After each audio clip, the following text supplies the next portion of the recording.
Hello, everybody. Good morning, everyone. All right, we got a lot to do today. Morning, Leigh-Ann Mole. How are you? Hi. All Oh, good. All good. yeah. What's happening? Well, I mean, first proper day that I've woken up and gone. Not a great, Fitting. great reintroduction to winter, everybody. Hey, you forgot what it felt like. You forgot. You thought like, oh, it's going to be mild, and this comes along. All right. Good morning to everybody. Big and tall, small and short, fat and thin, old and young, rich and poor, Nothing in black and between. white. No, everything. It's just all the extremes. That's all we want on this show, right? Oh man. Yeah. Uh, Mel in the comments says Monday, the day when even my coffee needs a coffee. Right. All right. So you've had your holiday. You're back in the work world. yes. It Yeah. it ended on a, a, a bit of a crappy note. Pardon the pun. Why did it end bad? These are the remnants of what I've been going through for the last few days. You've been pooing water, dysentery. Well, it wasn't cholera, but we stopped at a farm stall on the way home. Oh But when I say no. farm stall, no, I don't mean like a little thatch. I mean like a proper establishment, a restaurant. Yeah. And we always buy our trout goodies from there. And I bought some trout pate. In fact, some of the biggest supermarkets get their stuff from this place, and it's reputable. Okay. But I didn't check the expiry date, and it's hard for me to say this phrase, but I'm going to quickly do it. Trout pate. So I didn't check the expiry date. Had some of that the night I got back, and then spent a day and a half. Yeah. No, not only that. The worst was the nausea and the vomiting, the projectiling. But there is there's that sweet spot of just after you've vomited, you've got about 45 minutes of not feeling nauseous. And you use it to the best of your advantage, like sleep or take a tablet. I don't like this. I don't like your stories. This morning's stories are not good ones, Leigh-Ann. Today is not the best stories. Well, it's over and done with. I just thought I'd tell you what I've been going through. I mean, were you just pooing water like a lot of the time as well? Yeah, I was weeing up my bum basically. Nice. See times. But yeah, it's amazing how hard your body works to get rid of what it doesn't want. Hey. Whew. Yeah. So a friend of mine she's also been like just exactly the same situation as you, except she can't really blame the trout pate. I just got to say, like, if you tell me about trout pate, I just immediately know there's going to be a problem there. And no, it's delicious when it's good. No, I'm sorry. It's one of those things that you're going to eat and it's going to be bad for you. Sorry. Pate, anything. I've never liked any of those things. Goose liver pate. Like a mousse. Pate. Or a terrine. The minute you chop something up and blend something that finely, it's going to end in tears, I'm afraid. No, man, come on. It's usually good. I'm sorry. I'm so boring. I'm such a Philistine when it comes to like eating. I was talking to when Labang and I had Anna Trapedo on the other day. I just realized like how out of depth I am. You know how sometimes when you walk into a room and there are a bunch of people who are like, let's say they're specialist rugby experts. Okay, there's an area I know nothing about. I'm gonna screw it up. I realized, like, even when I was playing rugby at school, as one of the people on the field, I never knew what the rules were. I never understood why we were in a certain formation, or why you can't pass the ball forward, or I never understood any. And I was so incurious about it. I was like, I'm never going to know how this works. It's never going to make sense to me. I don't need to know more than I know. I'm just going to. Why were you doing it? I was bumbling along. Well, because social pressure. I mean, when you're a kid at school, you do whatever you need to, you know? Yeah. And I realized, like, when we were talking to Anna the other day, because she's a proper foodie. I mean, she's written books and she's a real, like, wizard at this stuff. And even, talking, I suppose this is why I get put off when Nebang mentions the air fryer. Bing! That means you got to comment, like, and subscribe, please. I realize it's because I'm not even curious about those things. And I just don't have the means to try and figure it out. It's a world I don't know about. And, you talk about things like pates and so on. I mean, whenever people have come here for drinks, ever since I've ever issued the first invitation from my own house, snacks to me means either a platter of stuff that's ready made from a, shop, or a bowl of chips. That is as much as you get in terms of like creative snacks from me. That's all it's That's ever why going to every be. time you invite me, I don't come. I know. No, you hate it because you know that the snacks are going to be bad, right? I don't. It's not an area I'm going to make an effort in. It's weird, just so bizarre. And like now, when you talk about pate and things, I'm just like, it's not a world I know about or care about. It's so odd. Anyway, look, I don't make the stuff. I only buy it. See, I mean, like Carl agrees with me, and so does Congo Chris. Carl no, says please. all of the pates are a bad idea. There's a reason they mush the food up. It's because those parts of the animal are too gross to eat whole, so they liquidize them. It's gross. Oh, that really helps me right now. Oh, guess it needs another Valoid. Yeah, Congo Chris says, no, G, you're right. Pate's fucking gross. See, I don't know. Sometimes I think like less is more. The less you know about something, the more you need to know. I mean, the less you know about something, the more satisfied you will be by not knowing. Like you don't actually need to know everything. Even for someone who is curious about almost everything in the world, like they're just some subjects that are they're closed. It's a closed book to me. I will never know. I'll never understand. I'll never figure it out. I'm okay with that. All right. So Dr. Hanan's coming up later today, of course, but we got an open Q&A session with him this morning. So if you've got some questions you want to ask him, maybe it's relationship-based stuff, you want to talk to him about a relationship you've got going on at work, a romantic relationship, friendship that's not working out. There could be your marriage. There's stuff that you need to talk to him about. You can call us. You can either just send us a question in the comment section, or we'll open up the phone lines later and let you talk to Dr. Hanan yourself. And you can always be anonymous if you'd like to, So don't feel ashamed. Don't be weary and nervous. Just come and talk to us. We'll help you figure it out. Sure.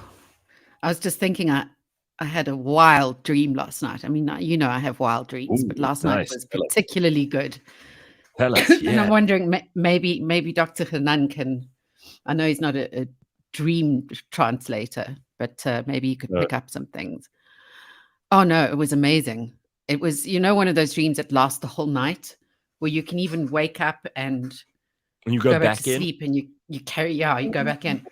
I love that. Oh, so many things going wrong this morning. But anyway, it was a plane trip, and it was an inter-country plane trip where we were stopping over in different countries, and I don't know where I was going. It was just traveling, a lot of traveling, and it was on a massive plane, one that you like walk around and stand in a bar and cheers each other with champagne. And at one stage, the pilot came to me, and he was like amazingly hot. All right. He was this perfect specimen in a uniform. And he beckoned me to the cockpit, but the cockpit was like an entire suite, right? Ooh. Okay. I know where this is going. It was an entire suite, like a bed. And this is a Leigh-Ann Mole sex dream, TM. Oh, gosh. Anyway. So what happened? Did you end up banging the pilot? Yeah, he didn't say anything to me, and I didn't say anything to him. And we ended up he ended up having his way with me. Put it to you that way. Who was in charge of the plane while this was happening? I don't know, and I didn't care. I was quite embarrassed though, because at one stage, something fell. I was leaning over a sink and something fell in, like a plug or something, and I bent down to get it and I farted. Oh, so no, and that ruined everything. Changed the mood, yeah, completely. But anyway, he managed to ignore that. I went back to my seat and there was a note left under my seat, and it was a card with all of the activities that I'd taken part in on the plane, what I'd eaten, what I'd done, if I changed into slippers, and the one said, and at the bottom it said, "Fuck the pilot." So at this point, I knew someone was watching me. Eventually, I started walking around the plane with these like suspicious eyes, and found a friend of mine who was a real friend who I was best friends with in high school, and I hadn't seen her in years. And she was an air steward, and the pilot was her husband. Oh no, Leigh-Ann Mole. Yeah. And she said, I've been watching you all these years, and I knew it would come to this. She's been watching you all these years. Yeah. She said, I've been watching you since high school, and I knew it would come to this. This is she basically assassinated my character, told me that this is all that I was worth, that I was a home wrecker. And I kept saying to her, I didn't know. I had no idea. I said, I don't even like him. You know, it was just a one-off thing. She said, you've ruined the whole family. She brought out her two children, her 2 dogs. Told me they were going to have to split up the dogs because now they were getting divorced. Oh, gosh. Anyway, you were a homewrecker. Yeah, yeah. But it was a great something. But you loved this dream. You were into it. Yeah, I was into it. But and it turned out being quite funny because we became friends again, and we spoke about, this is all on the plane. We spoke about how we were going to write a book about this situation. You and the wife? Yeah, because in the end she realized that her husband was actually quite a dick and that she wanted to divorce him anyway. And I said, I don't like it when you adulterous girls team up with, yeah, this is bad. You know, I mean, Simon says the stream is found at Pornhub as well. I don't like it when you, the adulterous one, and the wife team up against the man like it's his fault. You were teasing him out of his relationship. No, I'm sorry. He came to my seat. I was minding my business. How dare you? You are a homewrecker. You said it yourself. When the pilot calls you to the cockpit, you go. It might be an emergency, and it was. It was a sexual emergency. Yeah, Leigh-Ann, let me tell you something. I'm sick of this. You were a cock tease, and the wife was not putting out. It is not the man's fault. We do not have agency in that situation. We don't know what we're doing. Yeah, shame. That's why I feel. Don't you realize we lose the power of our brains in those situations? Which is why we have to cover our bodies and faces with sex so that you can keep yourself under control. Well, I'm with Ancient Ether. Quite a vindictive dream, Leigh-Ann. Yes. Yeah. Very vindictive. That's not where it ends, though. At one stage, I look outside, and in the corner of my eye, I see the blue sky flip to black and then back to blue. And I realize that we're in a spin. We're in a yeah. So now the pilots found out that you and the wife are talking. He's going to kill you both.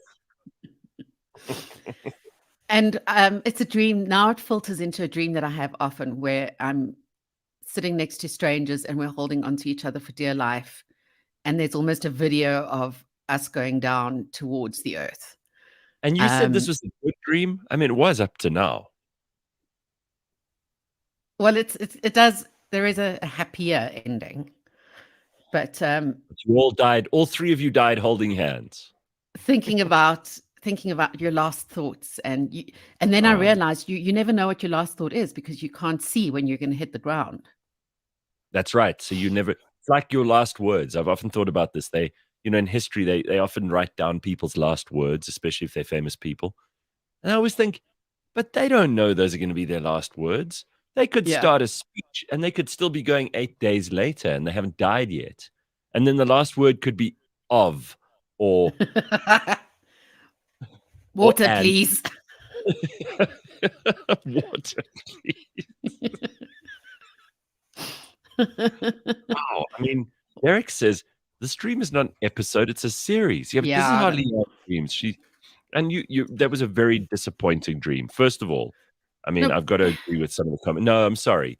Witches of Eastwick vibes, you two bitches ganging up on him. But yeah, and he, by the way, he's got your life in his hands. He's the pilot of the plane, and you two are plotting to undermine him.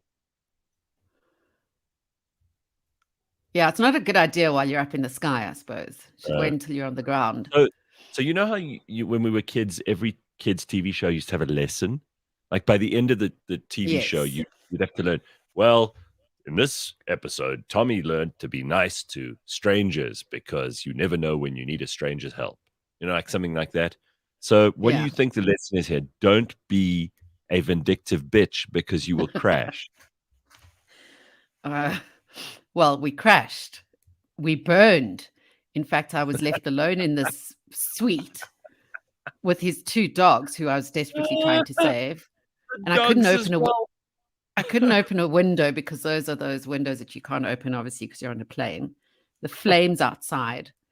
I looked at my phone and I could watch the video of us plummeting down on the BBC app. Oh, Jesus. So I knew the world was watching. Unbelievable. So after a long time, we all seemed to get out. And just walking through these queues where everyone was interviewing us, we had to get into these vehicles because they had to silence us. It just went on and on and on and on and on, and then my alarm went off.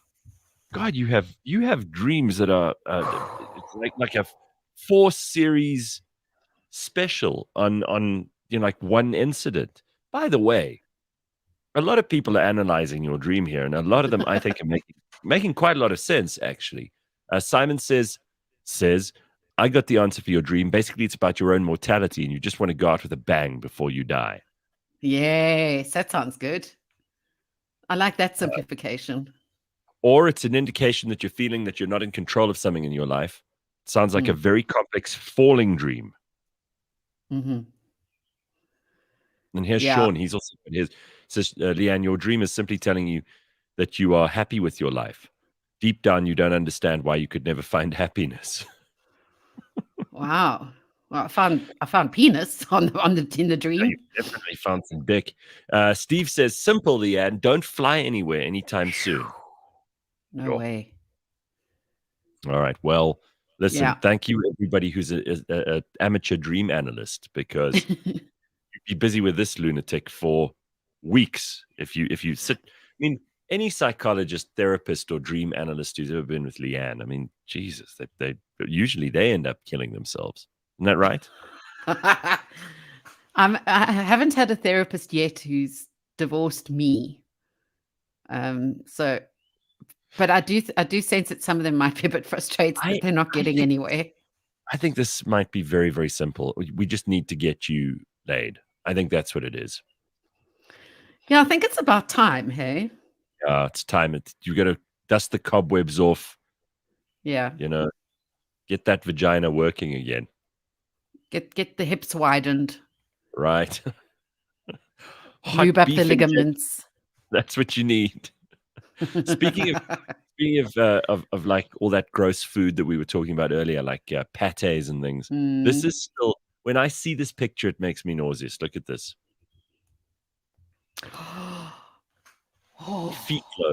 Feet loaf. So it's like mince that's been packed into the shape of feet. And then it's got little bits of onions as the toenails. And like the rest of the onion is like the foot where it's cut off with some tomato sauce on top of it. It is so revolting. This makes me so physically ill. It's so strange to think that that's just food, but it looks so disgusting. It's so disgusting. Feet loaf. How do you like that? Can't really look. Listen, I mean, Tina Turner died, 2 weeks ago now? And I'm still I've been listening to her music. I'm one of these people who's I'm not getting over her death, right? I realized this. I've been listening to That's so much of weird this. for you. Oh, it's You're not like not, I'm because you're not, what's the word? We used it a lot sensitive. lately. Yes. Well, it's okay. Let me not be silly about this. For dramatic effect, I said I'm not getting over her death, but I'm listening to her music a lot. I've been listening to almost all of her albums, and pretty much nonstop since she died. And I mean, there's obviously a lot of material to get through as well because she lived through so many decades and made music through so many decades. And I'm discovering songs that I forgot about that are so good, you know. So it's really cool, but I wouldn't say I'm not getting over it. That's a bit of an exaggeration. It's more that I'm just enjoying listening to all of her stuff again. Like I'm sitting here going, "Wow, Tino's the fucking wow." Yeah. Something like that. But Yeah. yeah, anyway, she was pretty damn spectacular, that woman. She really Yeah. was. And then somebody told me the story of how oh man, the guy who married her in the end, he was like a millionaire, a multimillionaire, billionaire or something. And he looked after her to the very end. And like there was this picture that they put out, the last picture of her, where she's in front of a very big TV with an old concert of hers playing on the TV.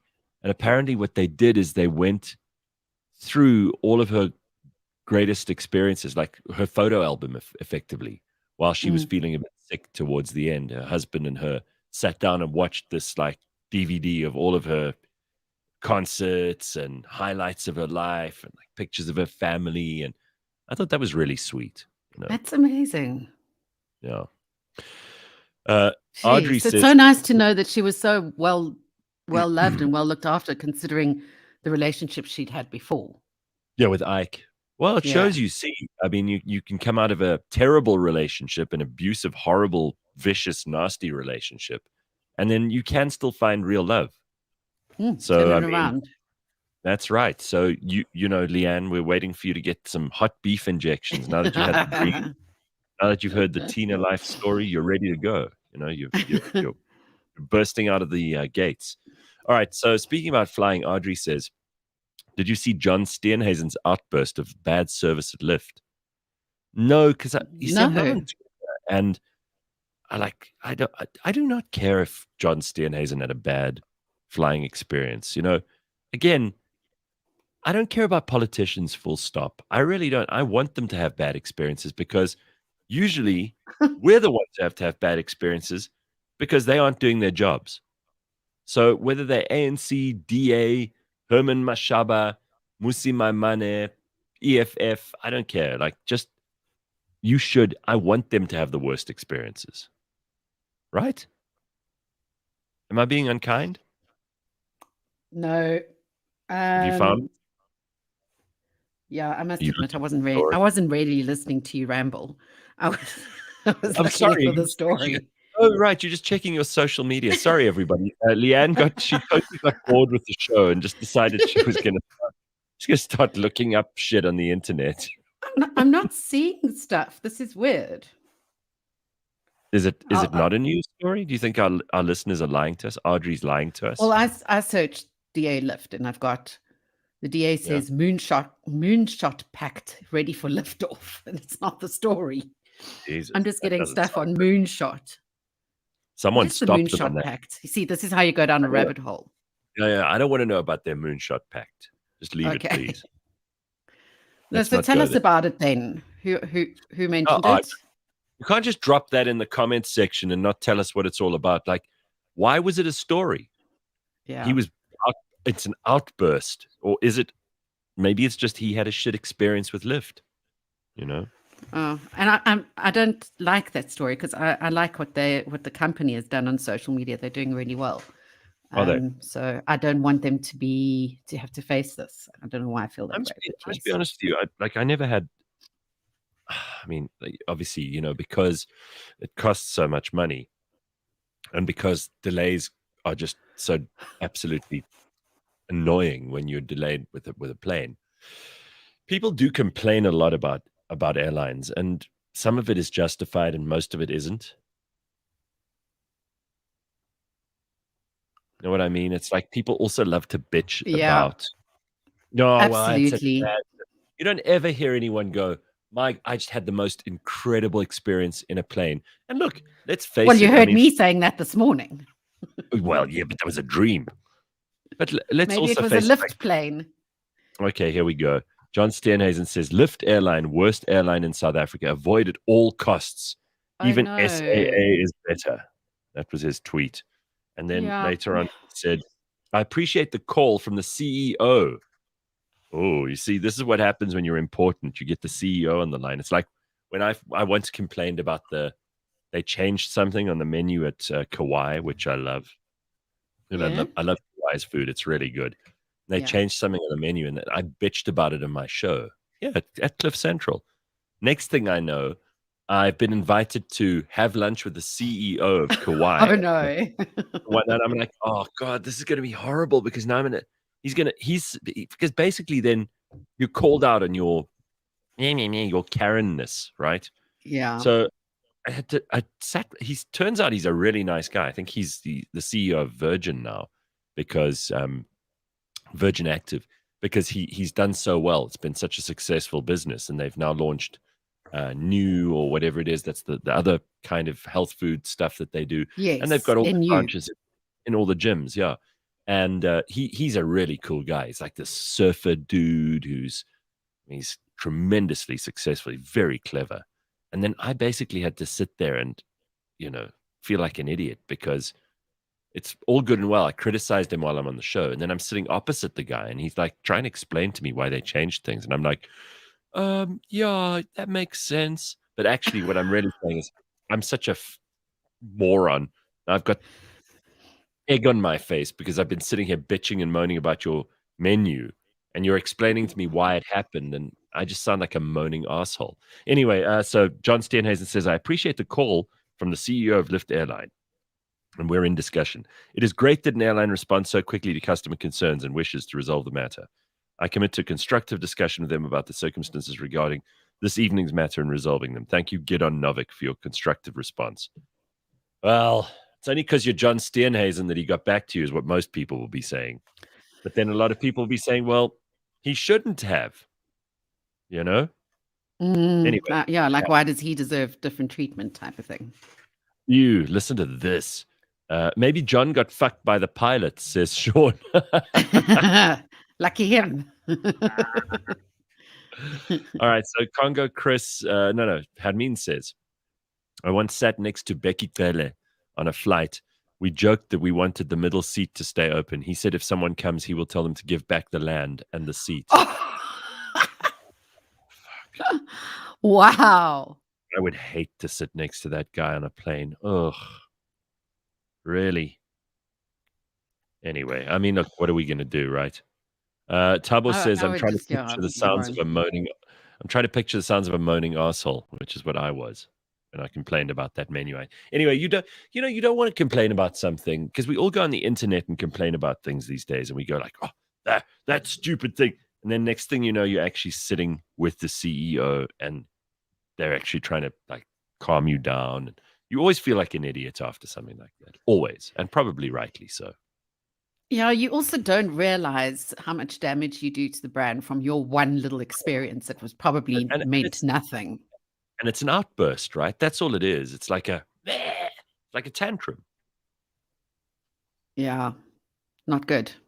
So embarrassing. I'm not one of those complainers, I must admit. No. All right. So listen, you lunatics, get your questions ready for our psychologist, Dr. Hanan, later on, because he's coming on in about 15 minutes from now, and he's going to be ready to tackle all of your messed up, disastrous relationship questions.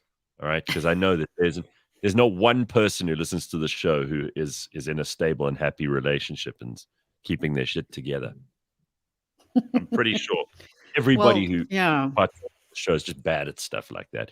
Anyway, it was your nephew's 3rd birthday party this weekend. So how did that go? You haven't been to a 3rd birthday party for a while. No, and I mean, as mentioned before, none of us really bred except for one. And so I'm now going through the motions of 1 and 2 and 3.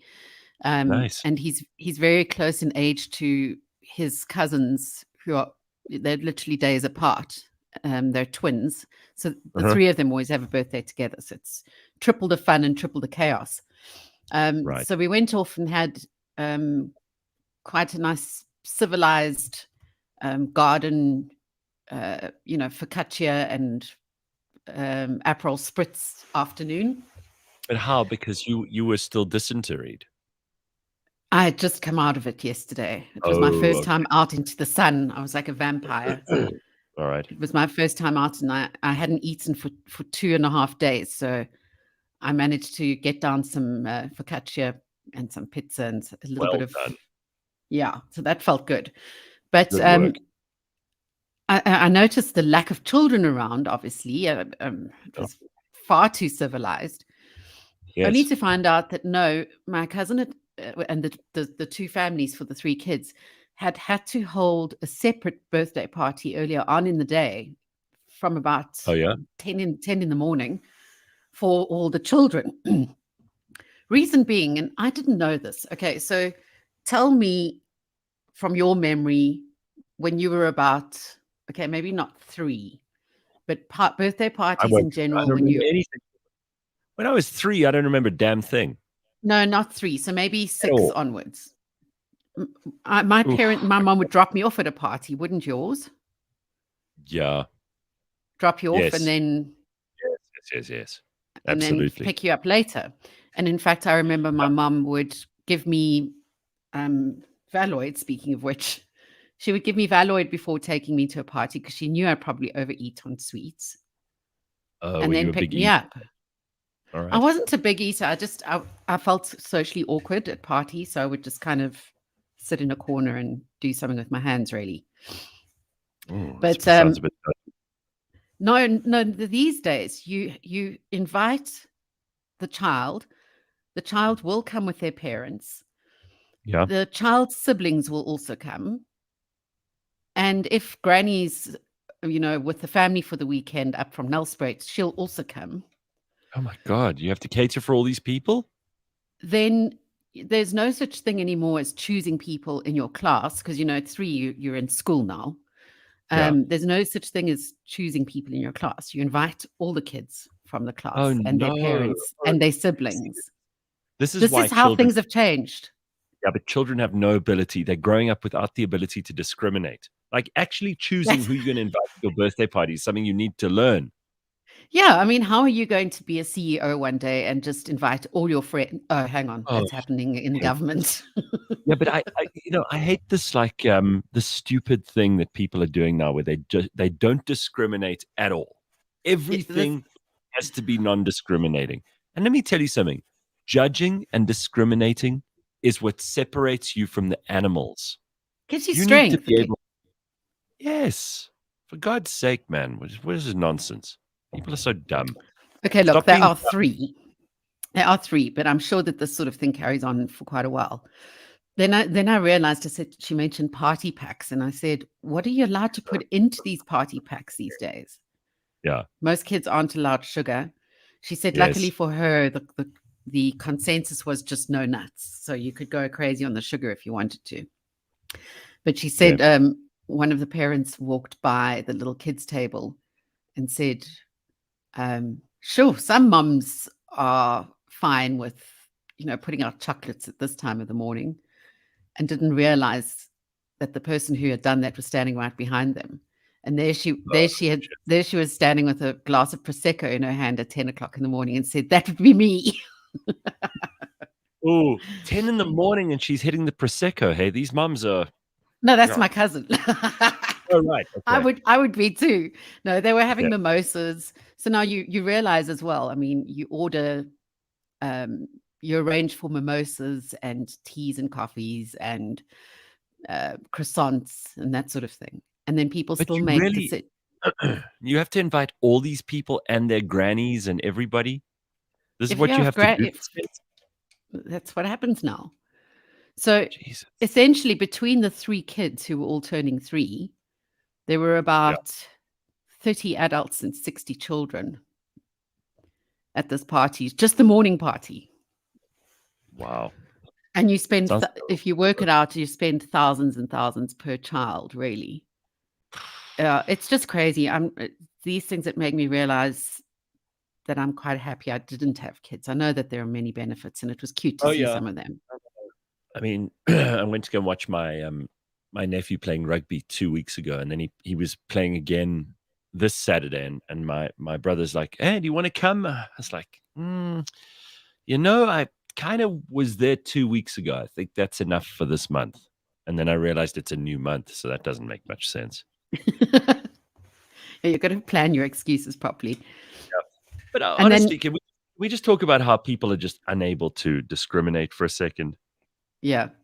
Choosing your friends for your birthday party is a very important part of growing up. You shouldn't just invite the whole class. Please, can we agree on this? Like, this is a big deal. It's so true. And then, like my cousin said, what has happened now is there were tables overflowing with gifts. All right. Right. Which you're very grateful for, and thank you very much. But what she has decided to do is it's far too many gifts for a 3-year-old way too many comprehend. And she said she had to decide. She said, okay, we're going to open up a gift a day for the next, however many days. And you either decide you're keeping this one or replace it or giving it away. If you keep it, you need to give away one of your other toys, which I thought was quite good. So there comes in the decision making. Yeah. You can have this new toy, but then get rid of another one and we give it to somebody else. Or if you don't want it, we give it to someone else. It's just so much excess. I think that this is just spoiled. And I don't mean this kid, your nephew in particular. I think like these days, just there's too much stuff. Food is, easy to buy and easy to throw away. And like, again, I think about how my nephews have all these toys. They've got toys that I used to lie in bed dreaming I could have one day. Yeah. And I by no means am in any way going to begrudge them that, right? I'm thrilled that they have this life and that they have these things. And I think it's great that my brother and my sister-in-law look after them the way that they do. And they're nice kids, right? They really are nice kids. But I think about how I grew up. And I'm sure that this is exactly where the generation before moans about how the generation that's there now is just so spoilt and but the fact is, everything is laid on, and you don't have to use imagination anymore. We used to play out in the garden with like the hose pipe and cushions from my mother's sofas, and we built forts in our heads. We built like labyrinths. And it was all just like the hose pipe and cushions, and we'd play for hours and hours and hours. It's just weird how these days now, you have to go to kids' party, and some of these kids' parties, let me tell you, are insane. The budget's like thousands and thousands and thousands of rands. We would get, if we were lucky, and I'm not moaning about this, I had a very happy childhood, and I don't feel. And it's not necessarily poverty or being poor. It's just how everyone was. Right. I mean, if you were lucky, you got a theme for your birthday, so it would be Spider-Man or whatever else, and then the only thing would be that you would get a cake that was maybe 20% like Spider-Man. Okay? This weird, like mongoloid-looking Spider-Man, and it'd have like spiders' webs or whatever, crudely done with like the icing or something like that. But that was about it. Now, these parents have to have the cups, the plates, the serviettes, the goodie bags, the banners and balloons with the kid's name all over it. Fruit for the parents. It's like a Mardi Gras, and everything is themed, and it's thousands of rands worth of stuff. I mean, I remember this one person I know did a second birthday party for their kid. The kid is 2. It won't even remember this party, okay? The amount of money that must have been spent. They had like blue and white balloons in the pool. The pool was filled with blue and white balloons. I mean, there must have been someone blowing up balloons for like 3 days before this party, because there's no other way it would have worked. And I looked at this and I thought, this is a 2-year-old. What's really going on here? Are the parents showing off how much money they have? Is there so much competition now for kids and the parents to do this? I mean, do me a favor. This was unbelievable excess. Totally over the top. I think if the parents were all honest, because individually, if you ask them, they'll all say, I think it's ridiculous. I'm tired of spending this money. If you just got them all into a group to say, guys, we all think it's ridiculous, let's all stop, then it would. But it's almost as if one person has to start. I found there was a lot of Gen X vibe going on Twitter over the weekend. People talking about what it was like in Gen X. And this Gen X person tweeted, my kids say we're bored. I say, look, kids, my parents had no idea where I even was between 1983 and 1988. Go outside and find a stick to play with. Exactly. Another says, when I was a kid, there were no phones or tablets. We read cereal boxes at breakfast. Yes. And usually, and the depressing thing about those cereal boxes, it was the missing children. Missing children. And this one says, the life of a Gen X kid. Wake up and immediately go outside. Play with dangerous things in dangerous places. Show up for dinner 14 hours later. Parents are surprised to learn that you were home.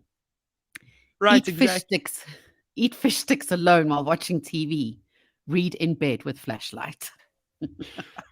That's it. And who even knew what was in those fish sticks? Talk about your tuna pate or trout pate. I mean, like those fish sticks were made of probably the worst stuff from the bottom of the sea.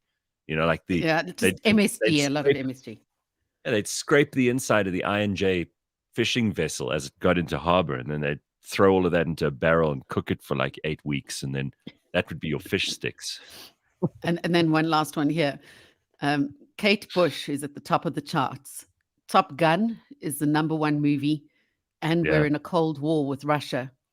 If Bobby Ewing steps out of the shower, we'll all know the last 40 years were all a dream.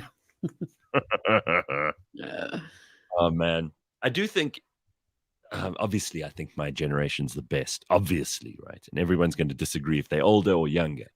Yeah. But what I love about our generation is that and I played this clip, I think it was with you last week, of that woman who was saying, if the millennials and the Gen Zs take over the world, especially the Gen Zs, it'll be so easy to get it back. Oh, yes. Because I mean, they can't find anywhere on a map. They only know how to use GPS, all the basic things. They can't read cursive writing or any of that stuff.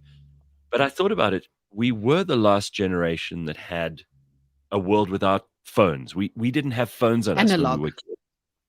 Yeah. So the first cell phone I got was at varsity. So the whole way through school, I didn't have a phone on me. You didn't have a means of talking to your friends unless you were actually in their presence.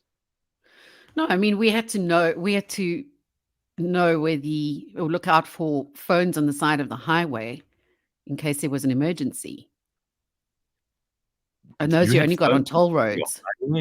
Oh, right. Yes, remember the toll roads? Yes, yeah. They used to have those ones. Every few kilometers. I always thought, if I ever have to use one of those, I'm going to be in big shit. It's like phoning from jail. Yeah, it's like, I hope I don't have to use one of those anytime. Jesus, unbelievable. Anyway, look, I'm certainly not moaning about it, all right? I don't want to give anyone the wrong impression here. I think all of this is hilarious. And I do think that it's objectively better to be a Gen Z kid than to have been any other generation beforehand. But it is fun to pull the piss out of the distinctions and make fun of people who are dependent, All right, so Dr. Hanan is ready to regale us. And by the way, you can call us if you want to. You can get hold of us on 0832955769. I'll put the number up on the screen now if you want to get hold of him. I've actually got a couple of other comments and questions here that we can throw in the meantime. Hey, Doc, how are you? Hey guys, I'm well. How you doing? How's your weekend? Awesome. Very, very good. Nice and relaxing. How was yours? Yeah, it was good. Busy. What does Dr. Hanan do? Because people don't know that you're also a dad and a husband. I mean, like, how do you even find time? Because you're busy literally from 7 o'clock. That's why we have to do this with you on a Monday before 7, because you start seeing patients at 7 and you finish at like 7 o'clock at night from Monday Yeah, to Friday. exactly. So how do you even do your family only remember what you look like on weekends?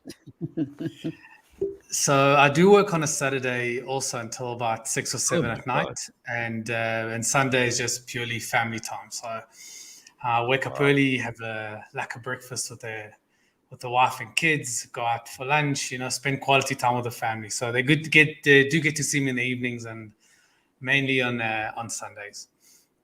Yeah. All right. Well, lucky them. They only get a day with you. Most people,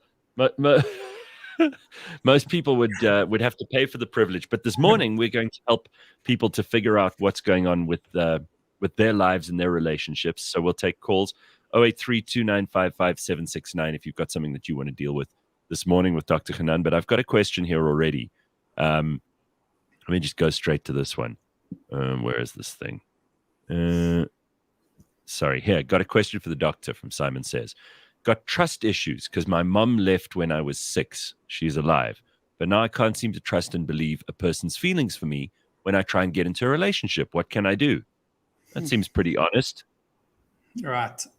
So it's very common to have a negative life experience when you're very young and generalize it to the rest of your life.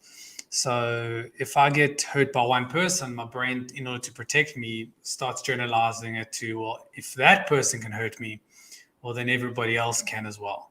And especially when it's a primary caregiver like a mom and dad. So if I get hurt, disappointed, if mom and dad leave me, whether it's through illness or death or maybe through a voluntary action, my brain goes, well, if my primary caregiver, the person that should love and protect me unconditionally, if that person can leave, well, then anybody else can. And I end up translating that belief, we call it a core belief, into my current actions in the here and now. So even though I learned it then, I start acting it out now. Now, I always tell people, we developed this roadmap early on. And what I mean by roadmap, if I ask you to travel from Joburg to Cape Town using a roadmap that was drafted in 1876, naturally you're going to get lost. You're going to get it wrong. And it's never a question of what's wrong with me. It's always a question of what's wrong with my roadmap. And mom and dad usually teach us the roadmap early on. So if mom and dad disappoint me, naturally my roadmap will be, well, everybody else can. And I end up setting and putting up walls, defenses, creating distance, avoiding. But I also tell people, as an adult, you have a responsibility. You can't act like a victim. Yes, the roadmap was given to you, but it is your responsibility and no one else's to update, upgrade, shape up your roadmap to make you more functional today. Now, how do you know if your roadmap is wrong? Well, because you're not getting the desired results. If you're not getting the desired results, you've got to relearn how to engage the world, how to participate in the world, to drop down the guard, the wall, in order to engage the world in a much more efficient way. So take responsibility today and change. Okay, we got a call here.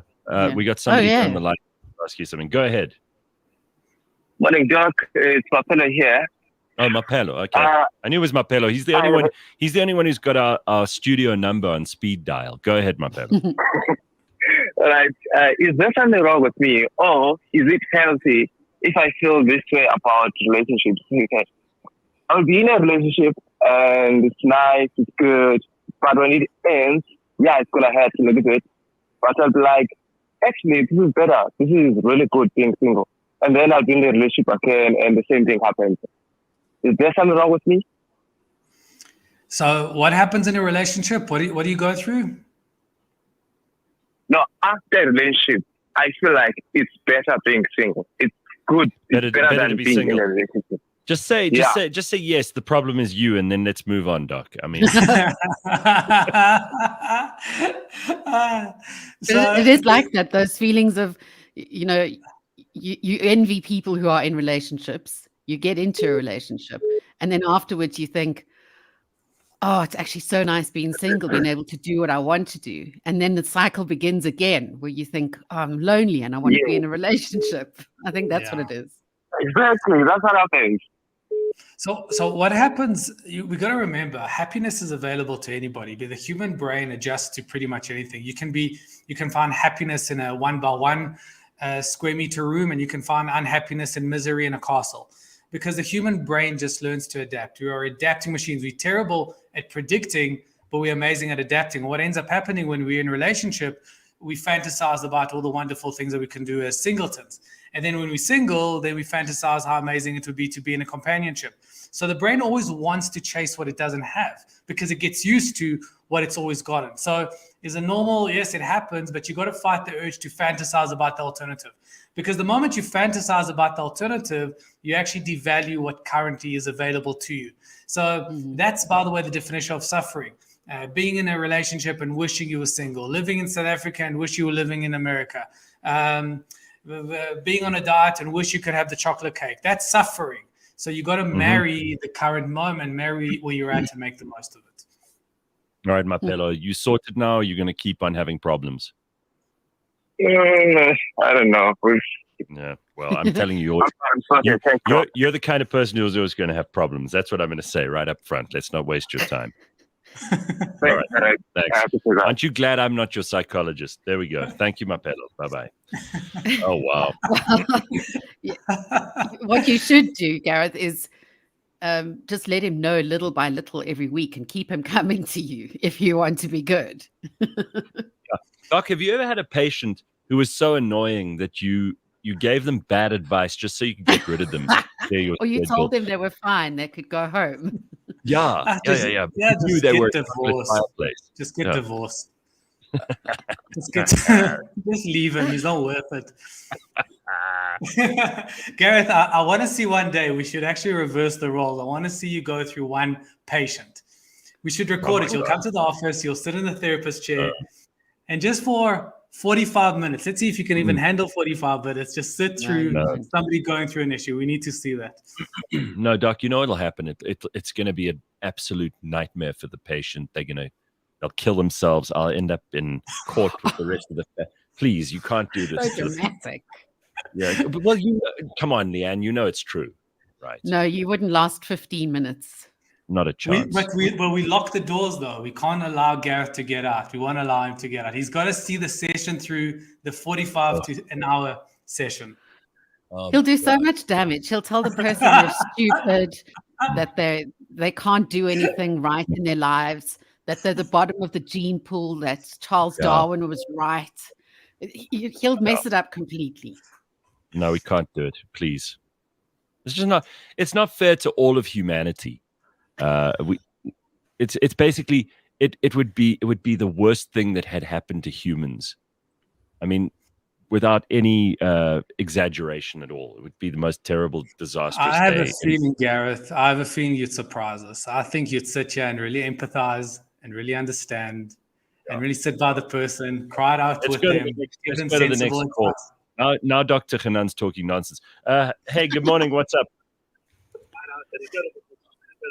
Hello. Morning. How are you? Morning. Who's this? Morning. This is Tracy, but I'm often in the comments. My nickname's PP. Okay. All right. Go ahead. Yes.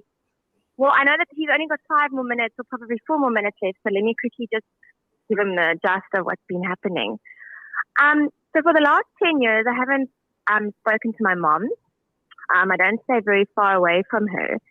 And the reason, my stepfather and my sister still stay with her, and I still chat to them on a weekly basis. And every morning when the doctor's on, I listen, try and get some advice and see if anything is applicable to me. But the reason I still haven't decided to speak to her is because I know that she's incapable of doing certain things. So there's I've got expectations. I've got kids and I've got a husband and I've got needs that need to be met. And I know that she's incapable of doing that. I've never spoken to her about it. And I don't know if I'm being unreasonable. Do I need to try and speak to her? I know she's exactly the same person she's always been.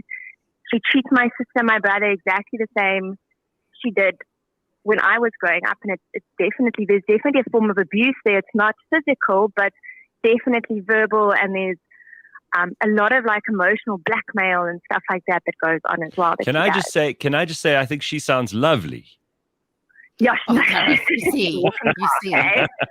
Yeah, but you know what? You know what the thing is, Gareth, is we're all getting older, and a friend of mine over the weekend asked me, "What happens if something had to happen to her? How are you going to feel? Are you going to be okay with the situation?" I mean, I chose this. This is what I chose. So I kind of have to be okay with it. If she dies tomorrow, I'm going to have to. I don't even know if I'll go to a funeral because I haven't been there she doesn't even know my kids. She doesn't know. She's never been to my house. I mean, we have a beautiful house. She's never been here. She doesn't. It feels to me like she doesn't care. And the other thing that really bugs me a lot is that I'm worried that this is the example I'm setting for my kids, that it's okay to be like this with your mom. So when we're in different situations, I often say, you know what, I'm doing everything I possibly can to not act the way she would have acted in this situation. I try every day to be the exact opposite of her, so that they can understand why I don't speak to her, that it's not okay to treat your parents like that. Mm. My question actually is am I being unreasonable? Maybe do I at some other stage, hey, let's try and chat about this. But the thing is, my husband has to be there, my stepdad has to be there. Mm. So it's not just going to be a one-on-one. All right, calm down, Katie or Casey or whatever your name is. Let Dr. Hanan help you here. Just you're driving us crazy. Here we go. Go on. Okay, go. Shut up and listen to the doctor. So no relationship should ever be controlled by guilt. You shouldn't be in a relationship because you feel bad. And calling somebody a mother is a very loaded word. What does it mean? And I'll say it to you in 30 seconds. The reality is that the best relationships in the world are the ones where reality meets expectations. If you expect 1 and you get 1, you're going to have a good relationship. If you expect 10 and you get 1, you're going to have a poor relationship. You got to put people in the right box. So you got to put your mother in the box that is aligned with what she can give you. So if your mother, in terms of the coin theory, can give you 1 coin back, then you got to expect that 1 coin. If she can give you 5, you got to expect 5. So being a mother, as I said, it doesn't mean that, as per the rom-coms of what it means, being an all-encompassing relationship. Some mom-daughter relationship is very superficial, which is beautiful. There's nothing wrong with having a superficial relationship with someone as long as your reality meets the expectation. So what I would say to you, lower your expectation, put your mother in the correct box of what she can give you and let her give you in line with that, and you'll have a much healthier relationship. She can then, by the way, just as a caveat, she can reject that and then you have to withdraw even more, or she can accept that and you can have a good relationship. Mm-hmm. All right. Do you want my advice? You want my advice? No, we don't. I don't know, do I? You're going to give it anyways. I would say if she dies, she dies. And let the old battle axe carry on her own. And don't worry about the example you set for your kids because you're their primary role model. Yeah. Right. But, just listen to me. Casey, listen to me. Oh, Casey, for God's sake, shut up and listen. I'm starting to understand why your mother hates you. That's terrible. You don't even know me. Okay, go, Dr. Hanan. I'm listening. No, I'm saying don't listen to Gareth. Listen to me. Listen to my advice. Take my advice. This is very, very confusing, by the way. From now on, I'm just going to listen to the other patients complaining. Listen to Dr. Hanan. He's giving you good advice, all right? Go and read the podcast and ignore the parts where I speak, okay? Okay. Yeah. Got it. All right. My God. Cheers. Good luck with that battle axe mother of yours. Thanks a lot. She sounds like a piece of work, eh? Okay. All right. There we go. Now you got some insight into what might happen if you made me your therapist for the week. All right, everybody. Listen, this is all we got time for this morning. Thank you, Dr. Hanan. Always good to catch up with you. We'll see you in a week. I look forward to it. See you guys. Cheers. Cheers. Leigh-Ann, don't disapprove of my... it's also kind of therapy, okay? Yeah, you're the one who's never going to change. We'll just manage our expectations. How about that? All right. Thank you, everybody. That's our psychology for the morning. We've got more still to come, including some news headlines. We'll also get to Markets Mondays, which is very exciting because we haven't done Markets Mondays for a couple of weeks now. We've been missing out. So time to do a catch up there. And that is all on the way. Next up, don't go anywhere. cliffcentral.com, Monday morning. This week on the Auto Trader podcast. But the first one is our car ads getting out of control. I don't know if you've kind of been watching a lot of car ads recently, but Toyota recently, who were in a little bit of trouble because on Facebook, they did an ad which said that there was an all-new Fortuner, right? And people looked at the car and they were like, this is not an all-new car. It's really a facelift. So I don't know how you feel about that. Do you think semantics is an important thing when it comes to advertising a product or a new sort of service?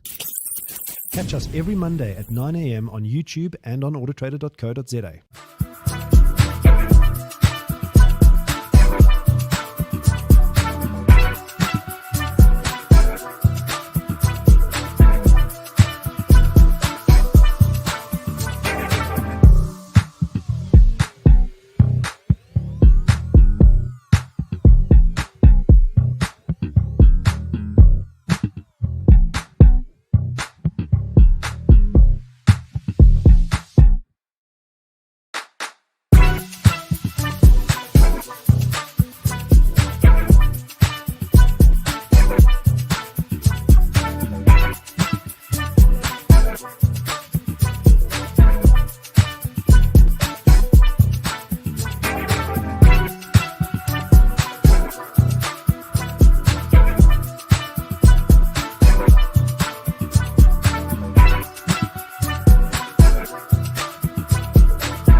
Just because it's about technology, connecting your business to the rest of the world doesn't mean you need to send rockets to space and use complicated solutions.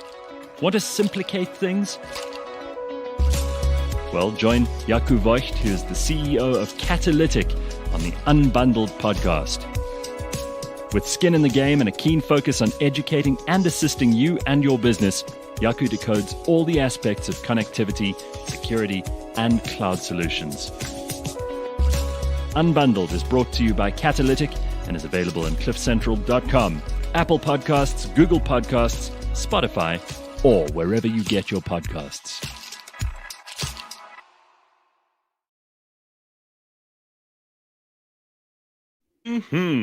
Monday morning, and Leigh-Ann Mole is sitting ready in her office to deal with all of your complaints. Please address them. Please address them immediately to her at Leigh-Ann Mole at leighanmole.com. Jeez, I'm going to need some red hot rum to get through that. All the complaints about anything that's ever happened to you, all right? There we go. I think Tracy, Casey, Katie is going to need therapy for that therapy session. Oh, man. All right, let's look at some news. We've got lots to get through this morning. We don't have time. We're not here to fuck spiders. So let's get straight to the news headlines, all right? Things we need to know. Apparently, residents of Tshwane, talking about Leigh-Ann with her dysentery earlier, have been warned to boil their water before use amid mysterious discolorations. The city said affected areas included Pretoria West and the CBD. So if you're in Tshwane and you're worried about the strange color of your water, who wouldn't be? They say boil it, please, first. Which would be great if we had electricity. Right? Yeah. So in other words, hot brown water is better than cold brown water. Yeah, exactly. Hot brown. Oh boy. Oh, it's so bad. It is just so bad.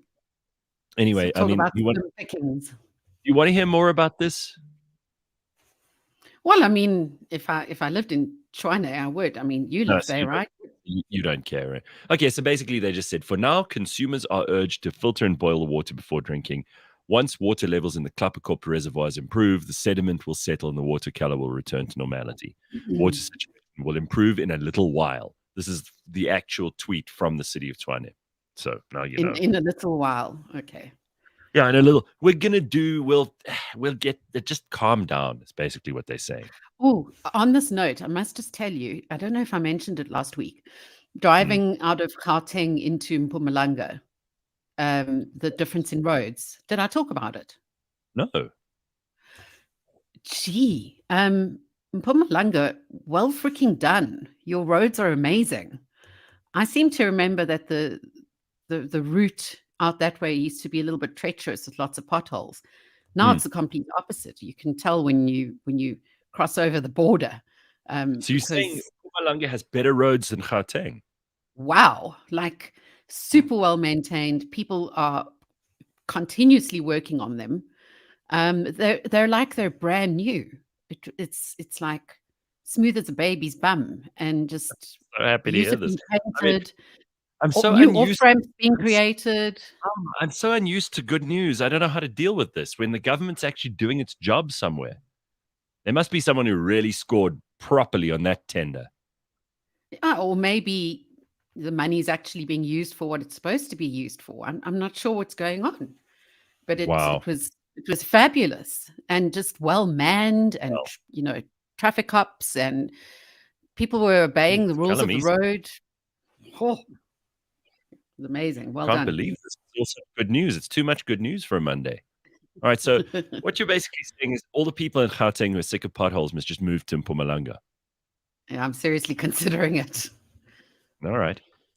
I love this. Gray is obviously having a really rough start to the week. Do we need to walk down to the river to take a shit and wipe our asses now? In fact, fuck it. Let's just get rid of everything modern. Why not? Let's be primitive, says Gray. All right. Gray will. As I said, you can always direct your comments to Leigh-Ann Mole. I gave out her email address earlier. She'll be happy to deal with every one of them. Right? You love the complaints section. Not today, motherfucker. Not today. Oh, man. We will have 6 months of good roads, says George Meany. Seeing more cops, electricity, etc., until 2 months after the elections. Good point. Okay. That explains it. So there's always a build up to the elections, and afterwards it stops immediately. That's what people say. All right. Here's another news story. Apparently, there's a new publisher for Herman Mashaba's new book. Now, I don't know who really wants to read this, but the fact that Herman Mashaba had to pay 12 million rand or so to Prince Mashele to write the book means no one wanted to buy it in the first place. Because if people want to read about you, they're going to buy the book. You don't have to pay someone to write the book, right? You would think. Anyway, you would think, yeah.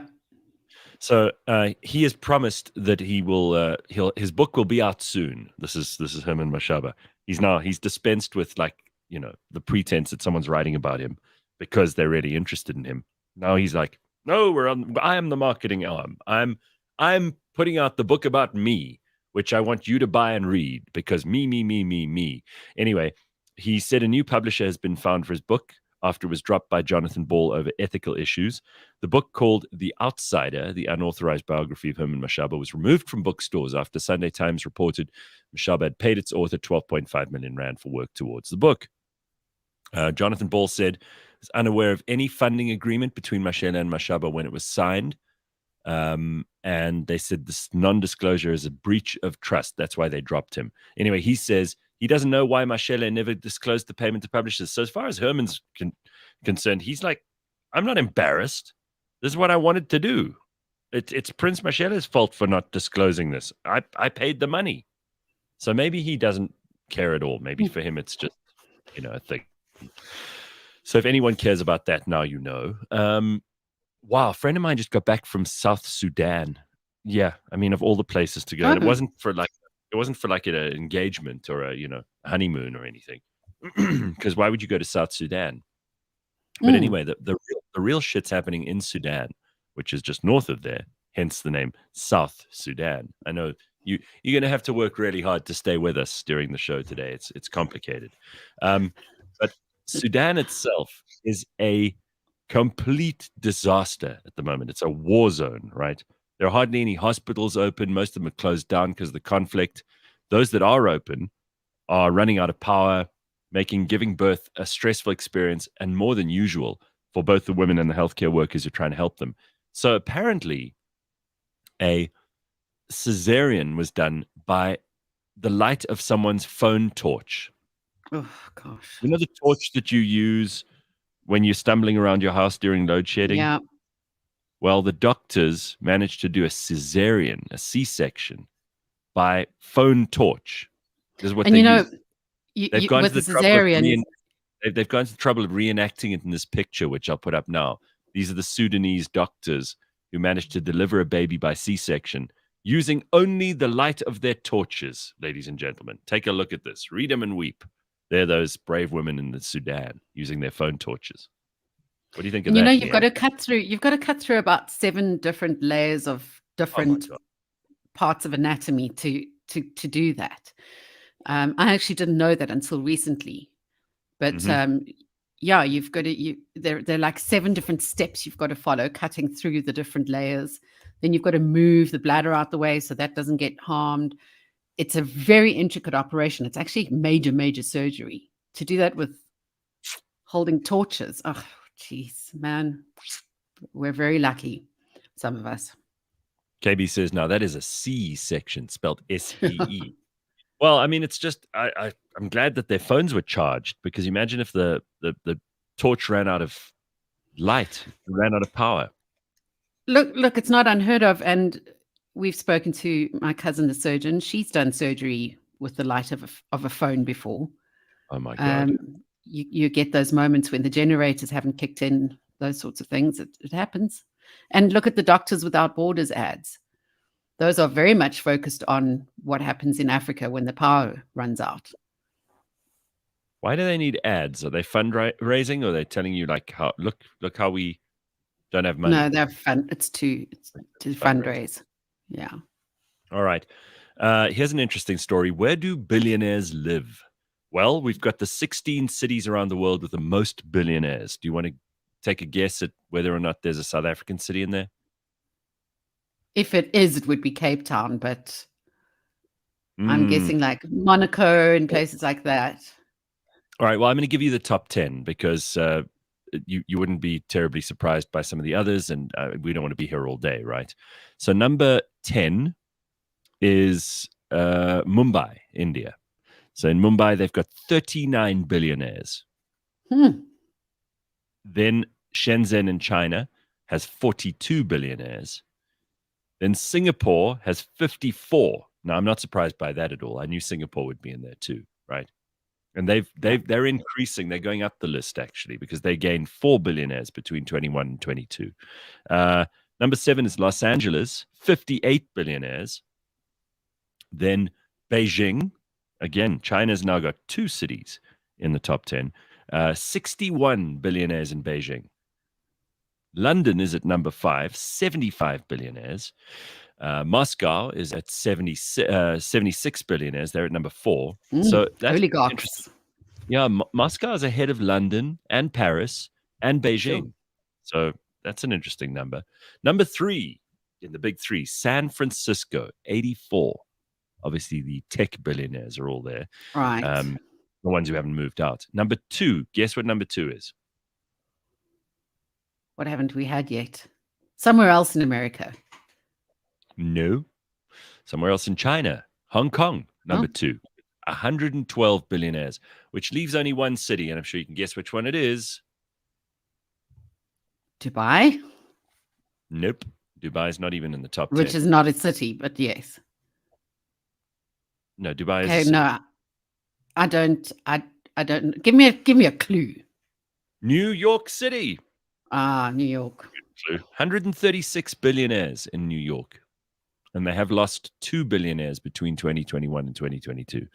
So, also, if you're feeling like you're a failure and you're a disaster, let me tell you this. This is from Insider this morning. Billionaires are older than you think. Okay. Do you want to know what I'm talking about? Well, young billionaires like Elon Musk and Kim Kardashian may capture the public attention with their online antics, flashy purchases, and high-flying lifestyles. But the average billionaire looks a lot less like Rihanna and more like your granddad. Yeah, that doesn't really surprise me. So what do you think the median age of the world's billionaires is? Like if you took the average billionaires. Yeah. So I would just completely knock off anywhere between 20 and 30. I would say somewhere between 40 and 80, so 60. Mm-hmm. Go a little higher, 67. Oh. So almost 70. That is the age of the average billionaire. So ladies, if you're lining up for a billionaire, or guys, if you're lining up for a billionaire, you need to be shopping in the 67-year-old age category if you really want to score. That's exactly what you want to be. Only 10% of the world's billionaires are younger than 50. So if you feel like a failure and, I'm still not a billionaire, well, are you 50? Because 40% of them are older than 70. So that's pretty interesting stuff too. A lot of this has to do with the sheer fact that it takes a while to amass $1 billion, whether that wealth is from smart investing, public holdings, or a single successful company. While finance or inheritance. While finance is the most popular source of wealth for billionaires of all ages, technology is becoming a much more common ticket into the 3 comma club. That's what they call it. Among billionaires aged under 50, tech ranks a close second in importance, followed by business and consumer services and hospitality and entertainment. None of these appear in the leading industries for billionaires aged 70 plus. And another source, you've just pointed it out, inheritance. Billionaires under 50 are twice as likely to have inherited their wealth compared to the over 50s. Yeah. And again, that's why the inheritance factor is automatically breeding older and older billionaires. Because if you're a billionaire, the likelihood of you living into your 90s is higher because you have all your medical attention you could need. So you're only going to die in your late 90s, meaning that the person who inherits from you is going to be 80 anyway, or 70, let's say 70. And so the cycle begins again. Yeah. Well, I mean, listen, good for the billionaires, but if you're feeling extreme pressure that you're just not there yet, then at least give yourself a bit of time. 67 is the average age, all right? Okay. Now I don't feel so bad. Very good. Very good. Carl DeSantis points out that Warren Buffett increases the average age of billionaires because he's 300 years old. He really is very old, though. I mean, that's not an exaggeration. All right, tell me about this Ozempic face, because I heard about Ozempic probably middle of last year from a friend of mine. And he said to me, oh my God, I'm never going to have to worry about losing weight again. All I have to do is take this Ozempic thing. And he's got lots of money, so he's been doing it for a little while. Now you tell me, you got to be careful because there's this thing called Ozempic face and Ozempic butt. What is this? Sounds terrible. So obviously, if you don't know yet, Ozempic is a diabetes medication, right. And it seems to be pretty effective when it comes to taking pounds off of people, even if they aren't diabetic. As a side effect, it seems to either suppress your appetite or actively speed up your metabolism or something else. I'm not exactly sure, but they say that this is now the side hustle of Ozempic is no longer treating diabetes. Its side hustle is helping people to stay thin. Its side hustle has become its main hustle, especially in the aesthetic worlds of Hollywood and anywhere on Instagram. Right. So there are lots of people who are now taking it for this losing weight thing, and it's coming with its own trends again. And I don't know if they're related, but now the Kardashians are getting rid of butt implants and losing more and more weight, and the curviness is starting to disappear a bit. You've got I say oh no, but I mean oh yes. You've got the likes of Courtney Cox removing fillers in her face and going for the slimmer faced look and the more natural look. But what's come along with this Ozempic can I just craze? Say Courtney Cox should watch out, because out of the friends, she's looking the worst at the moment. Oh God, Gareth. And frankly, Matthew Perry took all those drugs, and if he's looking better than you, Courtney, you better just be careful. Slow down procedures in the Ozempic, okay? So yeah, the people who are complaining about Ozempic face, so Ozempic face is because of the sudden weight loss. When you've seen someone who's lost weight suddenly, they look very gaunt. Yes. And the bits that were meant to be plumped up are now gone, and they suddenly look 50 years older. So that's Ozempic face. And now apparently Ozempic butt is the same as well. And that's, getting this really flat, flappy bum. And it all comes from losing weight very quickly. And obviously we're not supposed to do that. It's supposed to be a controlled loss over time with exercise, which will keep everything in place and hold the skin together and maintain this youthful appearance. So, I mean, I really couldn't give two hoots whether you're using Ozempic or not. But the people who are complaining about it are the people who are using Ozempic. Now, if you've asked to lose weight so quickly and be malnourished at the same time, you're going to need to expect this loose skin and this poor skin elasticity. So, yeah. What you're telling me is that there is no miracle cure.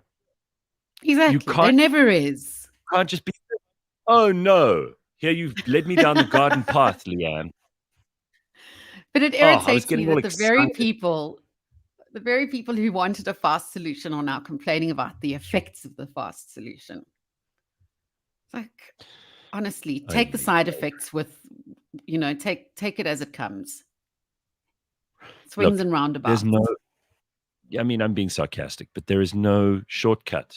There's never going to be a shortcut. Apparently, it costs like 6,000 Rand a month if you're going to be on Ozempic. Wow. I mean, wow, most people don't even earn that. Ozempic must be banned, Carl DeSantis says. They must wire these people's mouths shut like Kanye West. And Cunning Stunt says people are going to be super fat in a few years after stopping Ozempic, and they'll have skeletal faces. So really thin faces and enormously fat bodies. Can you imagine? Like a tick. They'll look like a blue tick. Like a balloon with a little knot at the end. Parallel Parking says, have you ever seen an overweight cocaine user? Right. And Hermine reminding us of the age-old diet, which I'm not the author of, but I had a plan to make money out of this once. Eat less, run more. The 2-page book. That's what it is. Cover to cover. Apparently costs $1,400 at Clicks, Ozempic. Oh. But I suppose you need a prescription, right? You can't just take it. Yes. And you would need to keep at it for a while, I'm sure, as well. And you would, you inject the stuff? Yes, you inject it like any diabetic injections, usually in your stomach, in your fat roll, right in there. Oh, right into the fat roll, hey? Go straight to the source of the problem. Oh my God! the thing about winter is that you want a bit of extra fat. And they always say that summer bodies are made in winter. But let me tell you something. If you're too thin in winter, you shiver the whole way through it. It's not very nice. Well, I mean, I think most doctors in our country would be hard pressed to prescribe Ozempic to somebody who's already thin. But if you think about Hollywood, you can you can get that from anyone, no matter how thin you are already. So yeah, good luck for next winter, Ozempic users in Hollywood. Slippery Pickle says, quick question, and maybe we can help here with some advice. The former health minister's family had a loud, obnoxious party next door, and their guests left bottles all over my verge. What is the proportional response? The former health minister's family. Doesn't matter, though. Could be anyone. What would you do? Go on, Leigh-Ann. You're always for good advice, like having sex with a pilot while the plane's flying. But you know me, I don't complain. I would just... You'd just move along. You'd go out and pick up the bottles that are on the verge and quietly throw them away. You'd be careful to put them in the bin without them clanking. You know? Yeah. That would be you. No, I would probably leave them until eventually someone else picked them up. But no, that's annoying as hell. Jeez. Okay, let me try and be sensible about this now. I'm gonna try and be adult and answer this question seriously. Okay, so there's going to be a time where you need your neighbors. And if you are going to be all angry and in their face about a party that they had, a loud, obnoxious one is what you said, then one day when you have something or you need something, they're going to be less understanding. So I would always approach, because neighbors, you got to keep good relationships with them, right? Even if you don't have much of a relationship, make sure it's always good. I would say, go over there, say, hey, nice to meet you if you haven't met them before, or how you doing? Just wanted to pop by, say, listen, your guests left a whole lot of stuff on the verge. I've cleaned it up, but if you could just in future ask them not to do it, that would be amazing. Thanks so much, and have a good week. Jeez, that's very responsible of you. But it's amazing how the sentence changes completely. If you had to say, your guests have left a whole lot of things on my lawn, please, can you clean it up? That, no matter how you say it, it's going to come across as like passive aggressive when it's a neighbor situation. Yeah. But because you went and cleaned it up and you said, hi there, your neighbors left some things. I've cleaned them up, but next time, could you? That makes the world of difference. That's why I threw that in there. You know. Yeah, you've got to show a little bit of give a little to get some. Very clever, very cunning of you. Yeah. I feel like you've got to be cunning. You've got to have a plan of action here. You've got to think 10 steps ahead of them, because I'm telling you, it's not worth having a fight with you cannot have big problems with your neighbors. You can't have issues with them over and over. It's going to be such a mess. I don't have a very good record now that I think about it with neighbors. If a neighbor loses their temper with me, then I'm all in, straight out. I remember calling my one neighbor a fuckwitch. And it was the first time I'd ever spoken to her, but she just barked up the wrong tree that day. But it's so, and you know, then I needed to do renovations and I needed their signature. Right. And I had to swallow all of the bride. Right. And how helpful do you think they want to be when you've been a total first-class bitch about everything? It's so true. You're going to need them sometime. You're going to need them one day. And as much as I love a bit of a fuckwitch comment every now and then, you've got to be the bigger person, I'm afraid. As much as it irks me to say that, and it will irritate you to say that or to do that. You know what I mean? 100%. One day you're going to be away on holiday in the bush and you're going to get word that a tree has fallen down in your garden and smashed down your gate. Or that your cats are killing each other. Holy fucking Armageddon. Is that the cats killing each other? Or is that... It sounded like a child being throttled. Okay. Wow. It's the boy cat who wants to play, the Tom, and the old 16-year-old who definitely doesn't. All right, so here's some responses from less salubrious people in the audience. Chris says, throw the bottles in their backyard and Instagram and IG. And then if they come to your door to complain, have your shambok ready. Holy shit. Start an all-out war. You fill the bottles with dog poo and make Molotov cocktails, and you chuck them over the wall while yelling, expropriate that motherfucker. You're some angry people here, guys. I think this is probably not the best way to respond. Vutzako says, we shot off fireworks. The drunk neighbor came over in his vehicle. We are best friends now. Not. Yeah. KNA says, bad neighbors will always be bad neighbors. Find a way to block their driveway with garbage bags. They must be inconvenienced. There's a lot of pettiness going on here, ladies and gentlemen. So polite, Gareth. He was the tenderpreneur building houses in the Eastern Cape for 1 cement per house that Tokyo pulled down. I don't have that much respect for him. Okay, well, he's your neighbor, Pickle. So you go ahead, and you do what's appropriate. I'm just saying it's better to have good relations with your neighbors because honestly, one day you're going to need them. I dealt with my neighbor's early morning yapping dogs by playing a recording of similar dogs barking very loudly on a PA speaker every morning at 4 a.m. for a week. It really worked. You know, again, these are all very passive aggressive, very childish. Yeah. They're not going to get you anyway. You're not acting. I've done that before. You have to be the adult. I've recorded. I used to live opposite a business, and every Friday they would come out after drinks in the office, and I recorded them the once from my patio. And when I waited for a quiet moment, and then I played it back on my phone at full blast, and they heard what I did because they laughed, and you could hear them saying someone recorded us, but it didn't change anything. You know, there was something else I was going to say, but of course I've forgotten.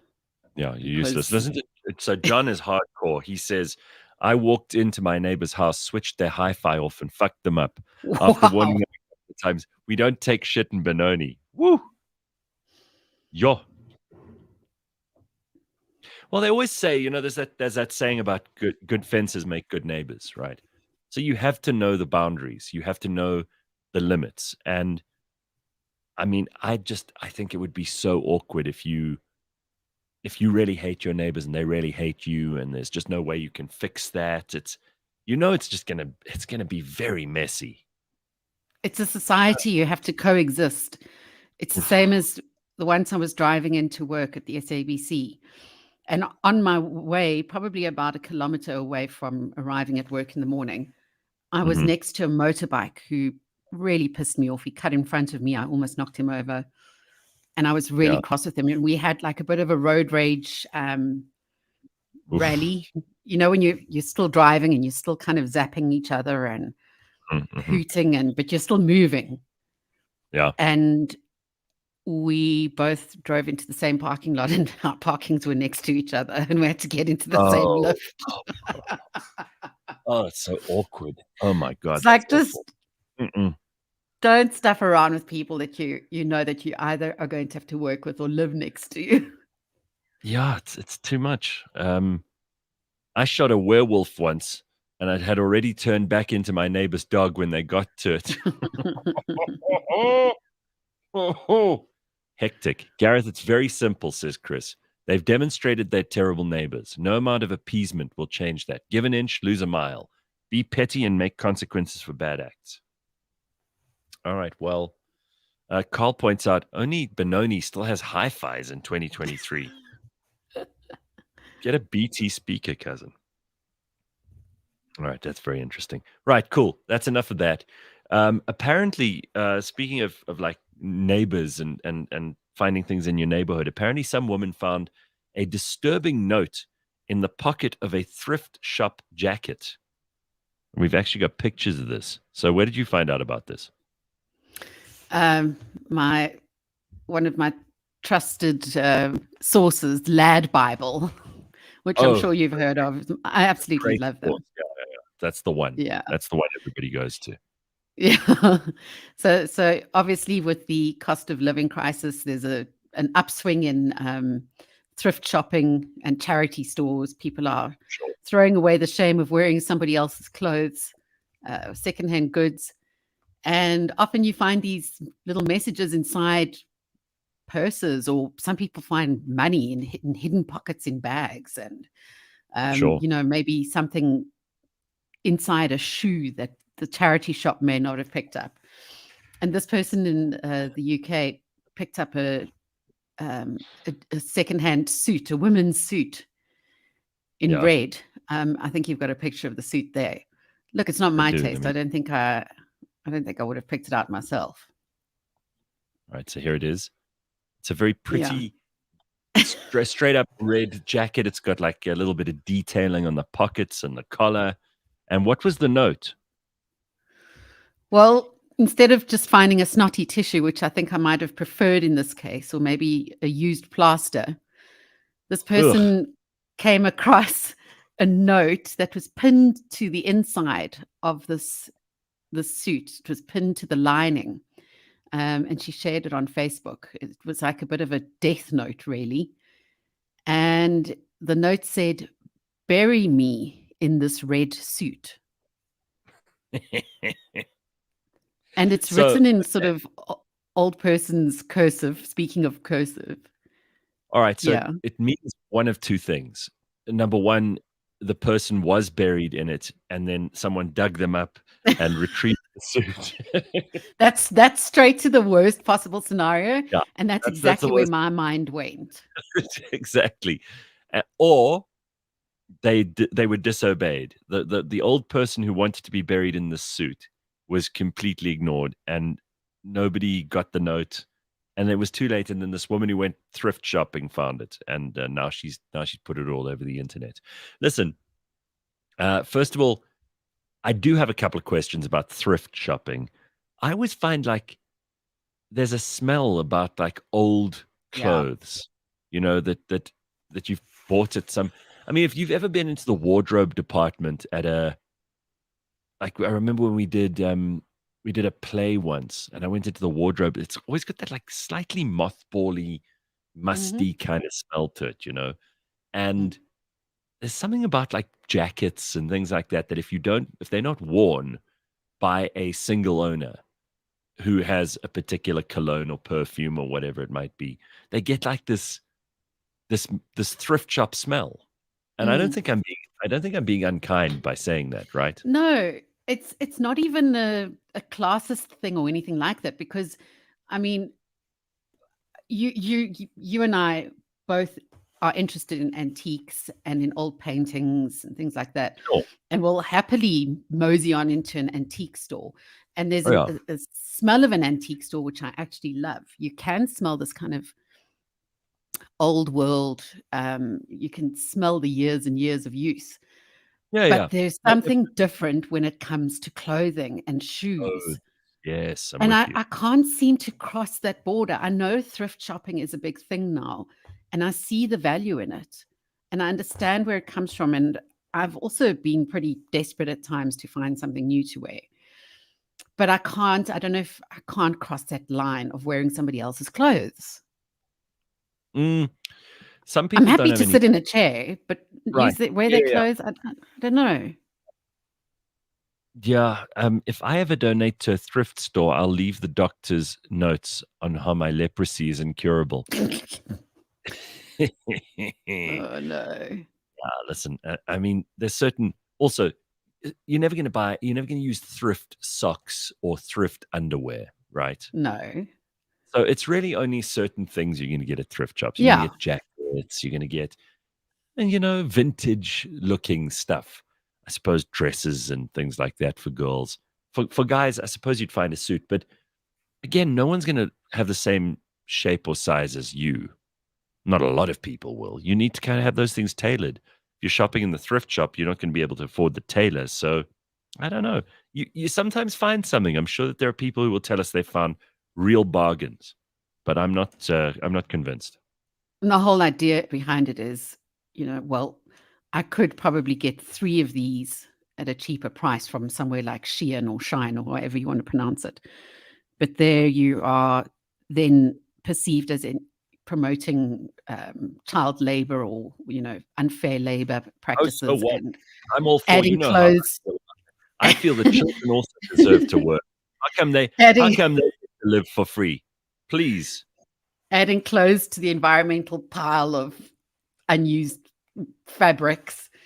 But the thing is, I subscribe to channels on social media where I like watching what people do with the stuff that they find in thrift stores, and including the clothing. Just can't get over. I'm not even happy wearing a family member's clothing. I'm with you. Oh, there you are. I don't like doing it either. I think clothes are very personal. I get that some people will get a good bargain or something that's really like unique and stand out that someone didn't want to throw away because it's very special, and you walk into the thrift shop and you find it. Good for you. Go for it. I'm not one of those people. Look, and don't get me wrong. I have a friend who started a very specialized store. I'll even give it a punt. It's called Pre-Loved, and it's YGS Pre-Loved. And those are handbags of the highest labeling that you can find. You're not going to throw that away. Some of them are one in a kind that are searched for by people in the States or in China who are looking for this one last Hermes bag. And if you want to pay 500,000 Rand for a secondhand bag, those I can understand. those go to specialist cleaners, shoes as well, and are cleaned professionally and all of that. But just going into any local charity shop, I need to find a way of getting over that. All right. Well, while you're getting over that, it's time for Markets Mondays, everybody. This is your chance to join us in a conversation about what's happening in the markets, whether you're looking for a safe place to start and you're a brand new trader, or you're an experienced trader who's looking for low spreads, multi-assets, and high tech. You will find markets.com suits you perfectly. And we've got a special offer to everybody who's listening to us this morning. Follow the link on cliffcentral.com. Just go to our website, register with markets.com. You will get a 30% bonus on your deposit. Doesn't that sound like a good deal? That's because it is. We're going to welcome to the show this morning none other than Kiarabilwe Nonyana. And Kiarabilwe, it's nice to have you on the show. Thank you very much for joining us this morning. You are with markets.com, and you're going to help us understand some basic principles this morning. What happens when nations borrow too much? Well, this week we're delving into the complex world of high national debt ceilings, because this is what's going on in America at the moment, how raising them can impact economic growth and social investment. And Kiarabilwe is here to help us. He's a financial markets practitioner specializing in equity derivatives.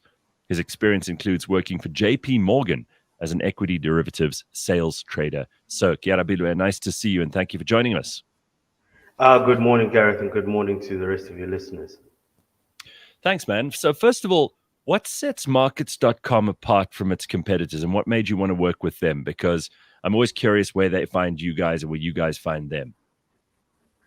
Yeah, so for me, I think, the problem is when people start thinking about financial markets, I think they recall movies like Wolf of Wall Street, where they see a couple of traders calling clients and they're on telephones and they're trying to sell them stocks that are going up 400, 500% in the next 2 weeks. And I think the market, stockbroking and access to financial markets has really changed over the 20 to 25-year period, where technology and cost have come to the fore.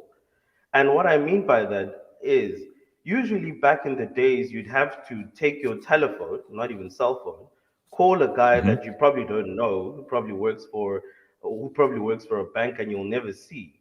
And the problem is he'll be selling you stocks that other institutions don't actually want to buy, or selling you financial assets that no one else wants to touch. He saves his best for his best clients.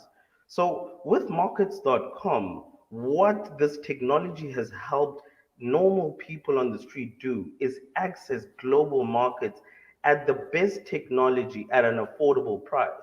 I always say, even back when I started my career, it was really hard to believe that you could just take out your cell phone and click buy or sell, and it would happen instantaneously. So why markets.com sets itself apart is the technology, is the capitalization of the technology and continuous spending on the technology such that ease and access to the normal guy in the street is possible. And at the end of the day, it also comes back down to cost. What has been a barrier to entry into the financial markets has always been the high cost attached to any financial transaction. You can transact at fractions of cents on markets.com depending on your size. I love this. This is very helpful for those people who are still suspicious and or unconvinced or completely ignorant.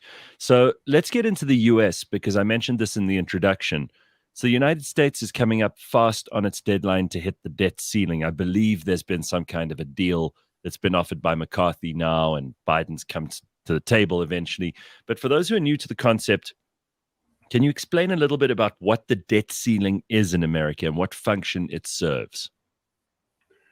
So prior to World War One, the problem that the American government was having was having to always okay the spend in which Wilson was taking at the time. And remember, during wartime, spending needs to happen quickly because the chance of having to go through congressional approval in order to get spending approved is quite a tedious process, as we've seen over the past 2 weeks. So Sure. what lawmakers have introduced was a debt ceiling. So just looking at just personal finance, if you make money but you spend more than you make in your household, you either need to make more money or you can go to a bank and borrow. So governments have the same access to finances. They can borrow from people in the street or they can borrow from financial institutions. But now you see that the kind of conundrum it presents to lawmakers and economies, that if you give governments unlimited access to debt, they may run rampant. And the problem was they had to introduce measures in order to curtail spending as well as curtail excessive borrowing from lawmakers. And that's why the debt ceiling was introduced in America, which I think is a good measure. And I think any government should have limits on how much it can go to market and borrow.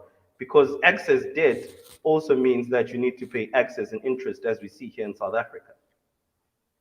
Okay, but then the US debt ceiling is said to have raised itself 90 times in the 20th century. So we put these checks and balances on the politicians, and then all they do is they 90 times in 100 years change the debt ceiling. So what long-term effects do these decisions have on an economy? I mean, we know that the US government has borrowed and printed more money in the last couple of years than has ever existed on planet Earth in all the years before it. So what are the financial implications of a raise of the debt ceiling in 2023? Well, I mean, when you look at the long-term effects, if I told you that there are some long-term bad effects, people will probably laugh me out because the U.S. economy is growing quite strongly and still remains the most powerful economy in the world 100 years later. But I think, when you get back to theory and understanding what this means, because of the true bipartisan nature of politics in the US, what this helps to do is curtail spending, in my opinion, because for this deal to have passed through, they had to be a lot of give and takes from both Republicans and Democrats. So I think the long-term effect is seeing a little bit more austerity, which means cutting back on spending, that it helps the coffers of the government actually spend less later. But what I also think is an effect local is an effect right now is the budget is just not going to balance. And whenever the budget is not balancing at any point in time, that means there will be funding shortages somewhere in the future, which means, truly speaking, the debt ceiling will be raised again when it comes up again in 2025, which really presents quite a problem for lawmakers at the moment. And I think in this bipartisan politics that you see in the US, you still find that because the incumbents who come into government are quite rightly different every 4 years or every 8 years, you find that they have different views on how the economy should interact with debt, where the Democrats do believe in spending on social spending, while the Republicans believe in having tax cuts. And as you know, with tax cuts comes less revenue. So where are you going to make it? You're going to end up borrowing more. And on the Democrat side, they want to spend on social spending, which means that they raise government spending in the interim for non-productive means. So you can see the conundrum it presents on both sides of politics. Yeah, politics is, the politicians, of course, are very good at spending other people's money. So they're gonna find ways to do this. Am I right? It's not like you can't teach an old dog new tricks in that case. So, all right, Karabila, let's just talk for a second about South Africa. How is the South African equity, our own stock market and our own investment potential looking right now? Because we know other emerging markets and developing economies are sometimes faring a whole lot better than we are. How are we doing right now? What's your take? I mean, going through financial reports of the last quarter, what you are seeing is the effects of load shedding starting to cost companies money, and seeing the incredible spend that our local corporates are spending just to keep the lights on in order to trade. I mean, we just looked at the ShopRite Group, which I believe is the best retailer in the world, having to spend almost 400 million rands on replacing the light bulbs. And just to get more energy efficient light bulbs cost them 400 million. And you start looking down the retailers, you're looking at banks, you're looking at clothing retailers, you're starting to see the effects of domestic political and economic decisions, which they really have no hand in. I think the problem of load shedding has been created by the state. And right now, businesses have to remain nimble and quite dynamic in order to carry on operating. But what I do believe with South African corporations is that we have some of the best CEOs and managers in South Africa who have navigated this time like no other corporations I think could have. And I think they've created businesses which can operate in really hard times. Because even as we're seeing such economic disparity here in South Africa and really seeing income inequality, what they have been able to do is create product ranges that do speak to all LSMs from LSM 1 to 10. And that means from really down to the poorest of the poor to the most affluent. And I really think looking at those different pockets is where our corporates set themselves apart in comparison to other emerging markets. Do I believe that South Africa has some of the best value in terms of equity counters in comparison to other emerging markets? It probably ranks second. First, I would say would be China, but South Africa really is competing in a tough economic environment. All right, well, that's not all bad news, and thank you for your insights this morning. Kerabilwe Nonyana, it's very good to have you on the show, and thank you for talking to us this morning. We'll check in with you hopefully very, very soon again. Have another chat. Thank you, Gareth. Nice to meet you. Sure. Nice to meet you, man. Awesome stuff.